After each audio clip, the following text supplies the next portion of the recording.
Good morning students. Hello and welcome to Avian IAS Academy. I am Anandi and today we will start with a new part of the syllabus, that is for UGC NET. In our first initial video, we'll talk about the syllabus. As you all might know that there has been a change in the syllabus in the last 2 years. That's in 2019 they came up with the new syllabus, in which they have divided the first 4 units as drama, poetry, fiction, short story, and unit 4 as non-fictional prose. So, however, people were a lot confused about what they are supposed to read and what they are not supposed to read. However, let me tell you, despite this syllabus being a new one, it is not really a new syllabus. Let us say, a better way of saying it would be that the syllabus has been rearranged.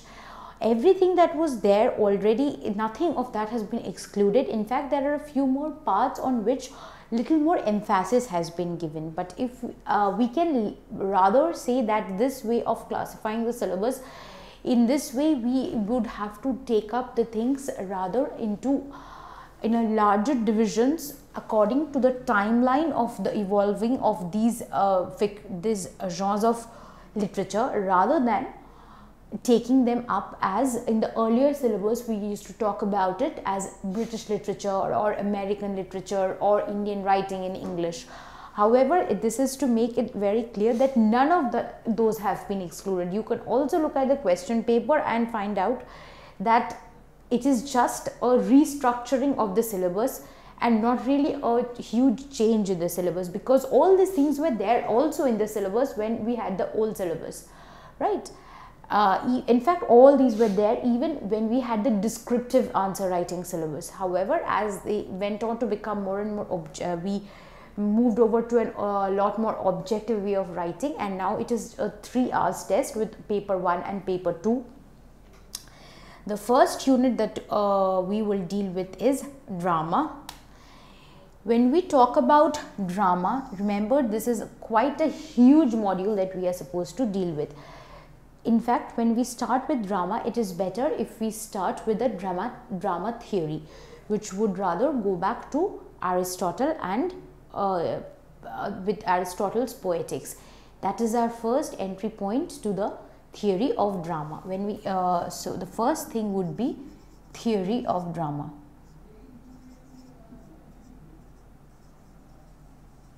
When we talk about this, we will talk about Aristotle with Poetics, we will talk about Dryden, we will talk about Shaw, we'll talk about Yeats, we will talk about Eugene O'Neill, we'll also talk about a number of theories of Bertolt Brecht and a number of other things. But just to make it a little more clear that none of it is not that they were not in the syllabus and they suddenly came into the syllabus. Questions, if you see, have been repeatedly asked from these places, especially if we talk about Plato and Aristotle.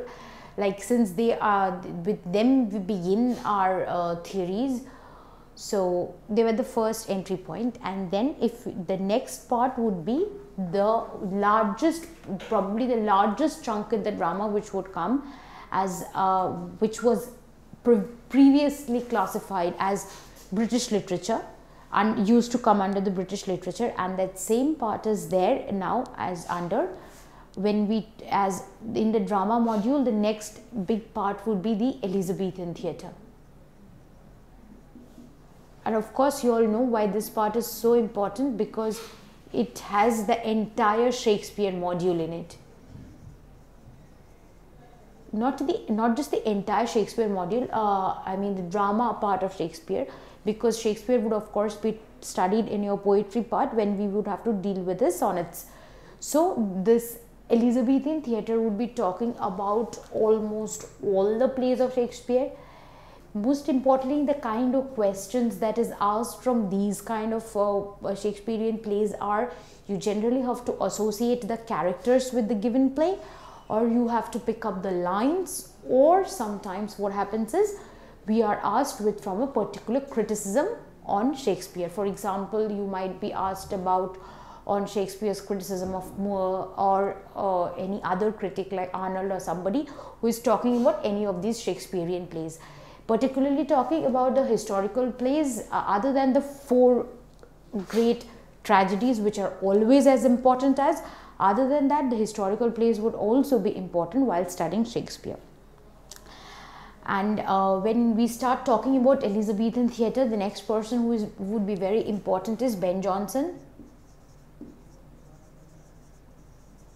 who would be, and in Ben Jonson we would be talking about Walpole, then we would be taking about the next person that we take up would be Marlowe. Remember that even if I am talking about one of the most, maybe I am talking about one or two most important plays, that does not mean that we are discounting the others. But when we come to a discussion of it module by module, we would be taking up them in detail. However, now just to go through a rough detail of the syllabus, next would be Ben Jonson and Marlowe. Then we would also be, and of course when we talk about Marlowe, we'll have to talk about Dr. Faustus. And then when we talk about the tragedies, the initial beginning of the tragedies would be with Kidd's Spanish tragedy.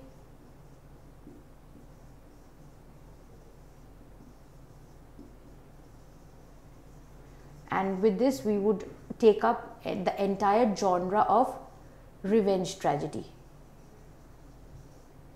So that is one important part. And also we would talk about Webster, his Duchess of Malfi and the White Devil. Then we would go over to Jonson, who's Walpole, and then we would talk about one very important part which could qualify as a part of your theory also. We would talk about Jonson's idea of humors, every man in his humor, and then we will come over to Restoration. Many people do avoid reading the Restoration during their college years, and we of course understand the fact that since we have been dealing with a pandemic, many kids did not have the opportunity to go to college maybe and attend offline classes. However, that would not discount or take away anything from the syllabus. Rather, it might just make it a little more uphill task dealing with all those at the same time. However, coming to the Restoration tragedy, we will be dealing with Congreve, Way of the World,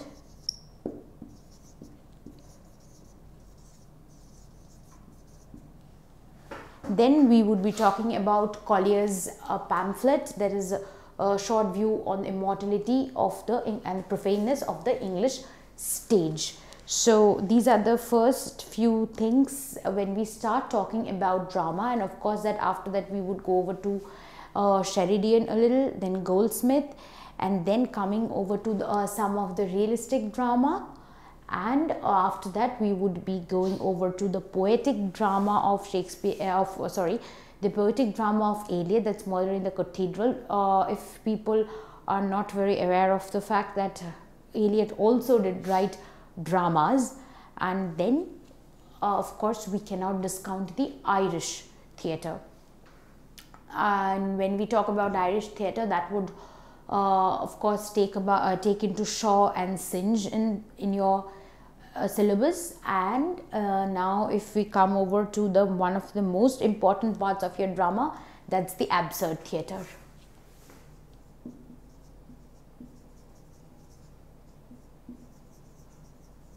The first person that we get when we talk about absurd theatre would be, of course, as you all might have understood, that is we are talking about Waiting for Godot.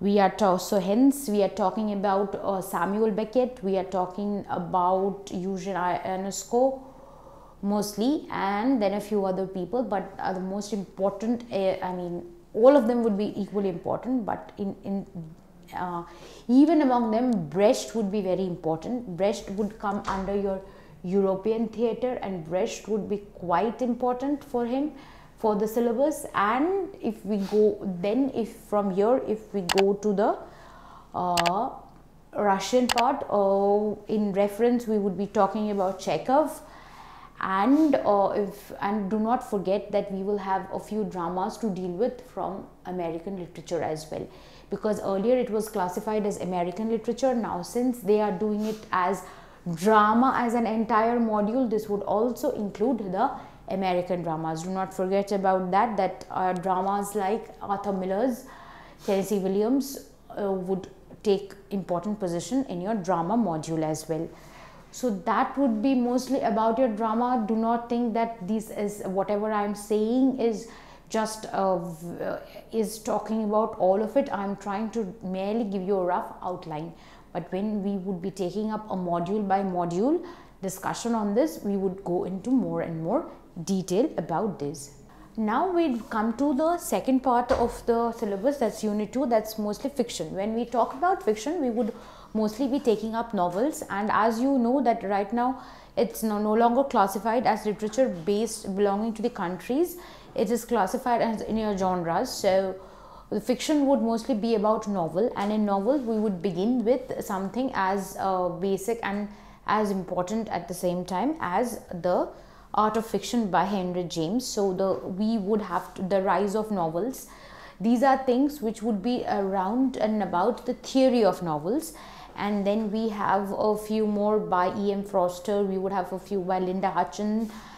These are things which would be your basic or primary theory about novels. Now, if we go over to a period by period representation of the novel, the first one that we would be dealing with would be the origin of the novel, and then it would go around with your Moll Flanders, then that's Daniel Defoe, then it would be Tom Jones, which generally we keep on finding questions from Tom Jones. Then coming on, then in bit I know Tristram Shandy, that would be quite a long part, but we still have to, even if it's not possible to read the entire of it, I mean not everybody would be able to do that, so still going over the important parts of it is necessary. Then we'll go over to the 18th century. After the 18th century, we'll go over to the romantic module. In romantic modules, we would have to have a fair idea about Walter Scott and his novels. Mind you, here also in the novel part also, the British literature is the largest chunk or the section which we have to read. Other than that, there will be other Commonwealth countries which we would be talking about, and India certainly would be a part among them. And then okay, so coming back to Moll Flanders, okay, so coming back to the romantic novels, we would be talking about the Walter Scott's novel, few of Walter Scott's novel. Then Jane Austen would be a very important part, though not Jane Austen, I mean all her novels are important for your net. We are asked with dialogues from the novels, we are asked with the lines, we are asked with characters. So Jane Austen reads a thorough need, because that's quite a favorite among the question paper setters, as you might know. Then one of the most important one that would be coming under your Gothic fiction would be Frankenstein. That is one which always occupies a supreme importance, because also though Mary Shelley wrote other things here and there, but that is a supreme one important work, and that was a coming of an age of a very the next coming of a very important part of the, not exactly a complete science fiction, but a prototype of a science fiction. So that is a marker or a watershed moment in English literature, and also being written by a women author. She is this novel would also be equally important when we take up theories, because in this novel a theory is looking at the novel through various theories, lens of the post-colonial to the feminist lens. All these would be important. Then comes the Victorian novels. The Victorian novel would be the largest part, since this was the time when writing novels was reaching its height. So probably it's estimated that there are around 60,000 novels written just around this age. Whenever we talk about novels, the first person that we would be talking about would be your Charles Dickens. Then comes Thomas Hardy. For Charles Dickens, a number of his novels like Bleak House, then your Great Expectation, these would be important. Hard Times, the ones which almost all his novels would be talking about the rising industrial growth in England. Those would be important. Then comes your Hardy. For Hardy, especially important remains the Tess of D'Urbervilles. Other than that would be your Jane Eyre, the Brontes. We would be talking about Jane Eyre and Wuthering Heights. That would be talking. That would include, I mean, all the three Bronte sisters would be there, and so that those would be the most important ones among your Victorian age. Other than that, Victorian age would also talk about a number of other novels. We would talk about Mrs. Gaskell, her North and South. Those, I mean, if not as equally important as this, but certainly they need to be dealt with. Next, we would go over to the Edwardian age, that is talking about H.G. Wells, Arnold Bennett, Foster's Passage to India. These would be a few important ones that we would be talking about in the Edwardian times. Then coming over to the one of the most important parts, that is to our modern age, where we would be talking about the stream of consciousness. The stream of consciousness would be talking about Mrs. Dalloway, to the lighthouse, that is at large, looking at Virginia Woolf, and also talking about the portrait of an artist as a young man. So these are novels which would be important. The introduction to these novels are we have a number of critiques talking on these novels, which you can take either in your theory part, or we could take them in the fiction module itself. Whatever they are, in whichever form you want to read them, but reading them would be of supreme importance. Then in the modernist novels, we would need to talk about Aldous Huxley, we would need to talk about D.H. Lawrence, some of Graham Greene, and of course we would need to deal with Conrad. Conrad's Heart of Darkness would be the most important one, and Huxley's The Brave New World would be the important one. And for D.H. Lawrence, it would talk about Sons and Lovers, The Rainbow. I'm trying to just make a few suggestions about a few important things which are asked, which might be markers, like you should read this, but that certainly does not mean that you should go to your exam without just reading these and not reading anything else. Then if we go over to the then there would be a few post-war novels, and then we would also at length have to talk about a number of postmodern novels. Postmodern novels and also postmodern novels have their number of adaptations. Like for your postmodernism, we would have people like Camus, and this would be more or less about your British literature. However, there are also other parts of the novel which would be equally important, like the Commonwealth literature and the great American novels. The four great American novels like Gatsby, the Moby Dick, Scarlet Letter, The Adventures of Huck Finn and Tom Sawyer. These would be the most markers of American novels. Talking about the great American dream, Arthur Miller would be someone of supreme importance, but since he comes on not novels, but yes, talking about the great American dream is very important. That is a place which I think everybody needs to deal with. I mean, the moment we start talking about America, we do talk about the great American dream, the Great Depression. Of course, the war novels, just as when we talk about the war novels, the war becomes very important to be dealt with. In the same way, when we talk about the American novels, the economy, the depression, these are the things which would be of supreme importance. One more thing, which I would like to say is that whenever we are trying to read the novels, knowing the background or the socio-political, cultural history to this novel, as well as certain important markers about the writer's life, is equally important, because it is not always that questions would be asked to you from the novel directly, but it could just be asked to you from the writer's lives as well. maybe a certain incident in a writer's life had influenced him to do a certain thing, and as a result came the novel. So that would be very important. And then when we go to the Commonwealth novels, a Commonwealth would take a large part. I mean, Commonwealth would talk about Australia, it would talk about New Zealand, it would talk about India, it would talk about Africa. So that is a huge another part of the novel which would need attention separately, since these are not coming under your British literature as such.